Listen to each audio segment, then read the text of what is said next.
I think I've figured out a way for music games, specifically like VR rhythm games, can be improved a lot. My name is Keith. I invented this musical instrument. It's called the Glide. It uses accelerometers to trigger notes.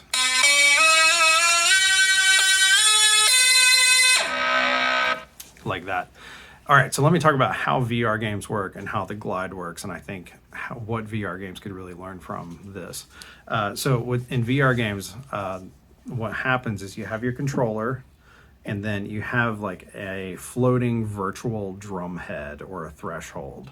And what happens is your controller, whenever it passes through that virtual drum head, it senses that how fast you're going, and it triggers the note when you hit that. And a lot of times like the controller will vibrate or something.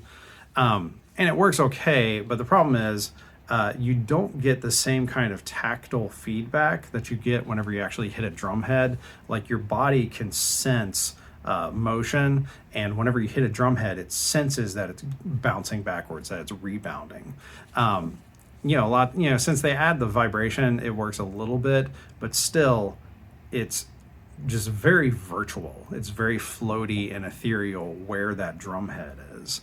And if you happen to stand up a little differently or squat down a little bit, like you're going to be off rhythmically. Now, the way that the Glide works is it uses the accelerometers that are in each controller, and it uses the accelerometer in this controller to detect when you get to your fastest acceleration, and then whenever you pull back to actually trigger the hit. So it looks like this. And what's happening in slow motion is it's detecting your acceleration. It's like, okay, we're getting faster. Say it's like 0, and now it's 10, now it's 20, 30, 40, 50, 60, 70. And then you get it all the way up to like 100, and then you start slowing down because you're pulling back to do the hit. So it's 100, 90, 80. It's remembering and storing that you got up to 100. And then when you get to 0, like whenever you actually do the U-turn and go back this way, it triggers the note, and it triggers the 100. It triggers the fastest speed that you went. So it ends up being really accurate.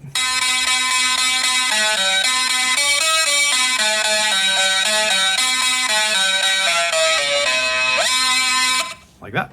So just an idea. Let me know what you think.